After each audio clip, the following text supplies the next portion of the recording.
Hello everyone, welcome to my YouTube channel Logic Medico. Today's interesting topic is olfactory nerve.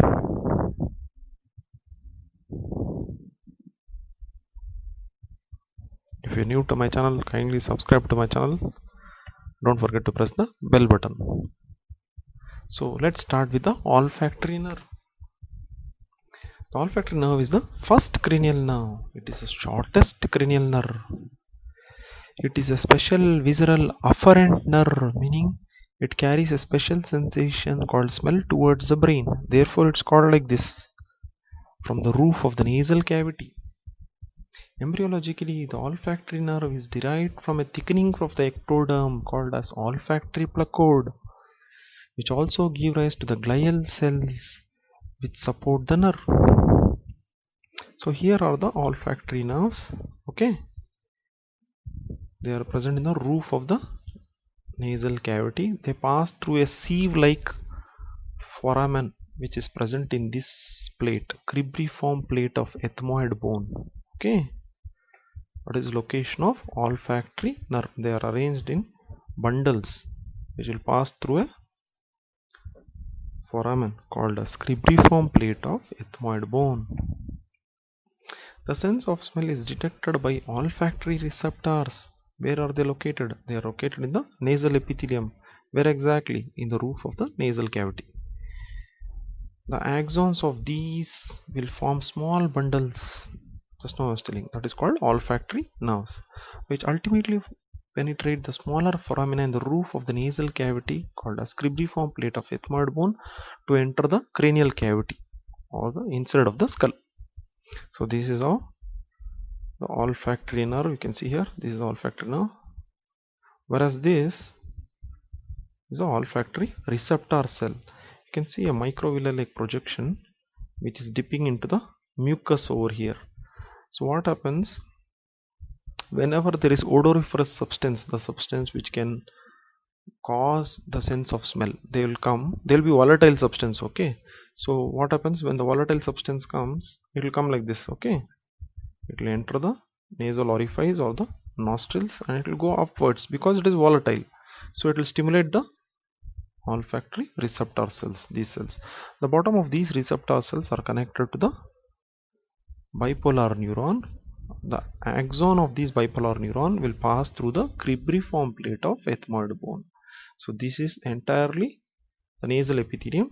These cells which are connected to the neurons are called as olfactory receptors, and the neurons, the first order neuron is called bipolar neuron, olfactory neuron. The axons of those will form olfactory nerve. Okay, they reach the interior of cranial cavity. In addition to this, there are other cells which will act as a supporting cell, sustentacular cell, which nourishes these olfactory receptor cells, and so-called basal cell. If at all these cells they undergo degeneration, meaning they will die, these basal cell act like a stem cell. Mitosis of this will produce newer cells, sustentacular cells, newer olfactory receptor cells. There's one more gland called Bowman's gland which produces mucus. Actually, it is well developed in lower animal. So lower animal can sense smell better than humans. So what happens, these olfactory receptors will give us to olfactory neuron, bipolar neuron. Their axons will form olfactory nerve. They'll end up in this bulb like structure called as olfactory bulb. Within this bulb, olfactory bulb, there are second order neuron, meaning if a marathon is there, there will be first person will take a circle, then second person, they will relay. Okay, like that. Olfactory bulb contains second order neuron. So these second order neurons are called mitral cells and tuft cells. They receive the information from the olfactory nerve and their axons forms the olfactory tract. These olfactory tracts split up into medial, intermediate and lateral olfactory striae, which I will show you later. So what is olfactory bulb? Just now I told you. Olfactory bulb is present in the cranial cavity in the anterior cranial fossa in a groove called as olfactory groove. So this olfactory bulb is a ovoid structure which contains specialized neuronal cells called mitral cells. Also one more cell will be there, it's called tuft cells, TUFT, tuft cells. The olfactory nerves fibers, after passing through cribriform plate, they'll end up in this bulb called as olfactory bulb. They relay in these cells, these specialized neuron cells, they're called mitral cells, forming a collection known as synaptic glomeruli. From the glomeruli, these second order neurons, these cells, okay, second order neuron, they pass posteriorly to form the olfactory tract. This is notes. The previous slide was the diagram for a better understanding. So same thing is seen here. These are olfactory receptors, okay, which is embedded in the nasal epithelium. These are the bipolar neuron, okay. So there is one glomeruli. These mitral cells, they are called so because they have two projections. One acts as a dendrite, the other one acts like an axon. These axons will form one tract. It's called as olfactory tract. Whereas these are olfactory nerves which passes through the cribriform plate of ethmoid bone. The axons of these will end up in a synaptic glomeruli with the dendrites of the mitral cells. The mitral cells will not only synapse with the synaptic glomeruli, you can see it communicates with the neighboring mitral cells. Okay, that is one more interesting thing. Okay, so here it's simpler diagram. These are the bipolar neurons. These are the axons of those which forms the olfactory nerve arranged in bundle passing through the cribriform plate of ethmoid bone. Before reaching the mitral cells, one of their dendrite will form a synaptic glomeruli. The dendrite of this mitral cell with the axon of the olfactory neuron. They form synaptic glomeruli within this bulb-like structure called as olfactory bulb. The axons of these mitral cells will form a tract called as olfactory tract. But this labeling is wrong. This is olfactory now. Okay, these are olfactory tract. Got this? Hopefully you got this. So you can see also the odoriferous substance will dissolve in this yellow color, that is mucus. Okay, in this scenario it's mucus highlighted as yellow color. When this dissolves over here, the sense of smell is taken by this information by the olfactory receptors. They pass through this as a nerve. They end up here with the mitral cell and later pass here means olfactory bulb, later pass through a tract called as olfactory tract. So this is the in actual brain. You are seeing the anterior end of the brain, olfactory bulb. Posteriorly you can see one white glistening structure, olfactory tract. So this olfactory tract travels posteriorly on the inferior surface of the frontal lobe. Cerebral hemisphere has got 4 lobes: frontal, parietal, temporal and occipital. So it ends up in frontal lobe. As the tract reaches the anterior perforated substance, an area at the level of optic chiasma, A is missing here, it divides into medial and lateral olfactory striae. I will show you that in the next picture.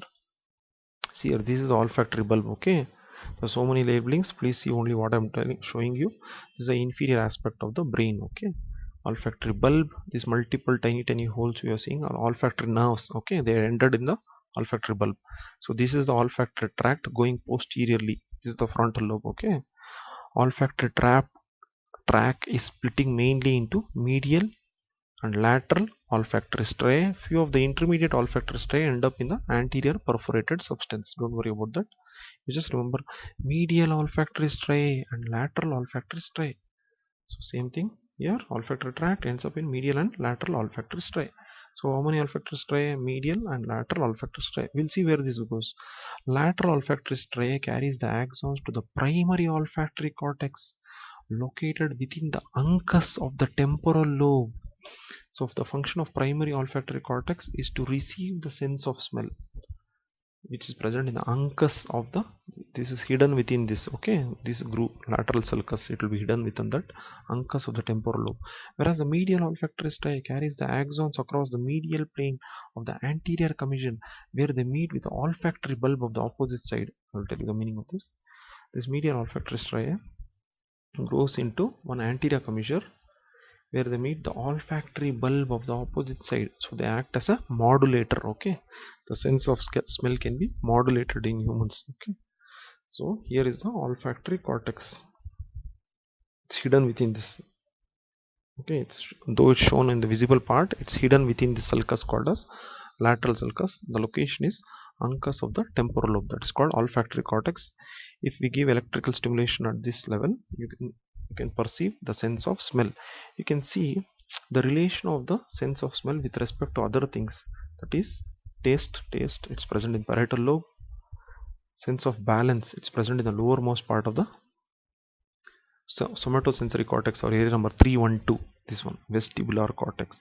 Here, auditory cortex. You can see all these. The vestibular cortex helps in balance, auditory cortex helps in hearing, gustatory cortex helps in taste and the sense of smell. Therefore, whenever you don't have the sense of smell, they are all interrelated with one another in limbic system. But when you don't have the sense of smell, you don't perceive taste as well. Okay, whereas the visual cortex is located in the occipital pole. Okay. So olfactory cortex, there are three levels: primary olfactory cortex, secondary olfactory cortex, tertiary olfactory cortex. So what does primary olfactory cortex include? Pre-pyriform cortex and pyriform cortex. Secondary olfactory cortex includes the uncus and the parahippocampal gyrus.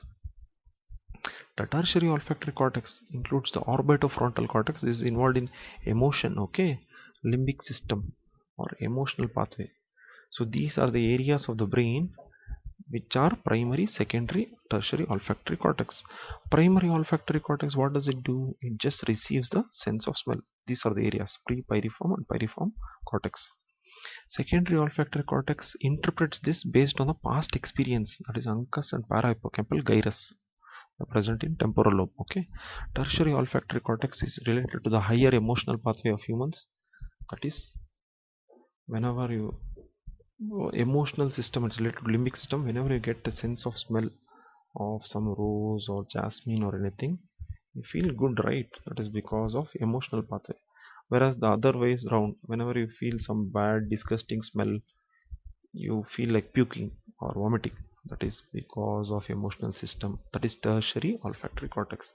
It is related to the lower portion of the frontal lobe. It's called orbitofrontal cortex, emotional system or limbic system. So just now I told that we'll do the summary of this. Primary olfactory cortex, what is the function? It perceives smell. Secondary olfactory cortex actually interprets what that smell is.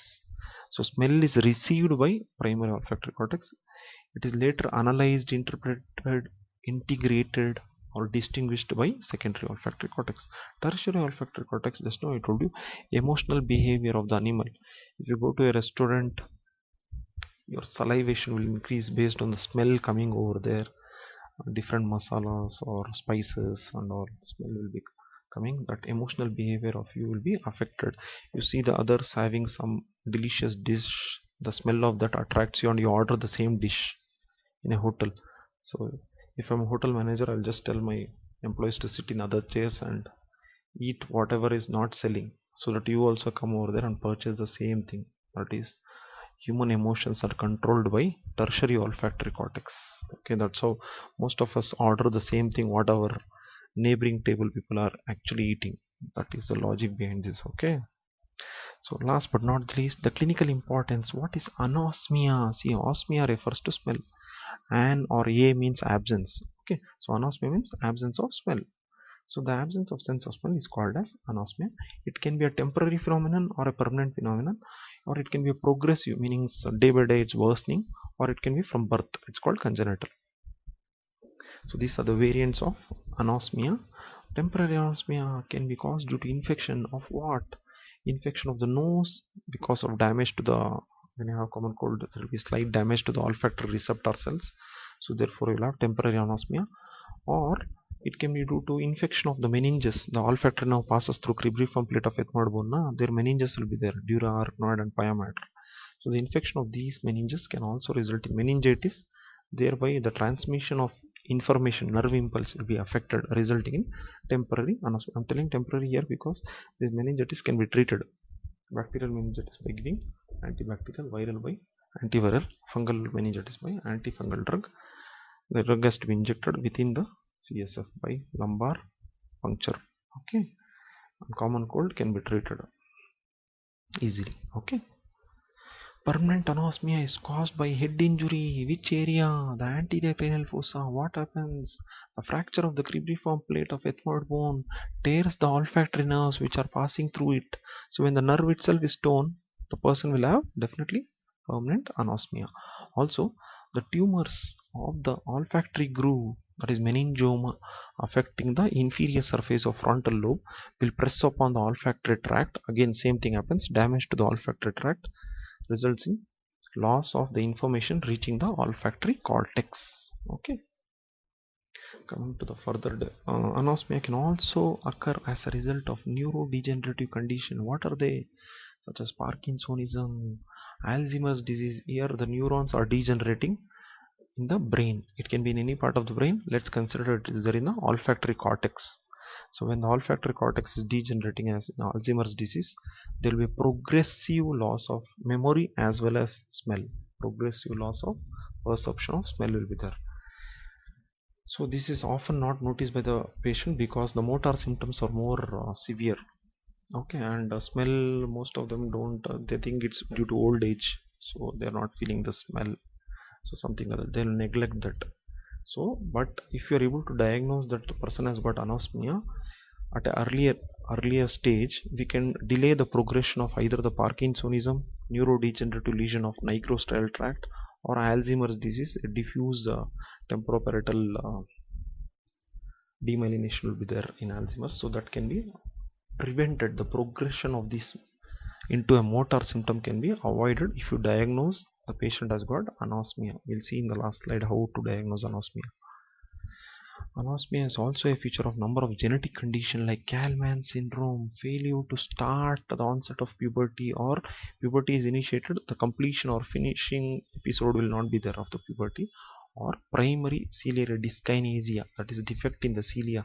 I showed you in the initial slide that the olfactory receptor has got a microvilli or cilia-like projection. So if this becomes immobile, then the person will not be able to get the sense of smell.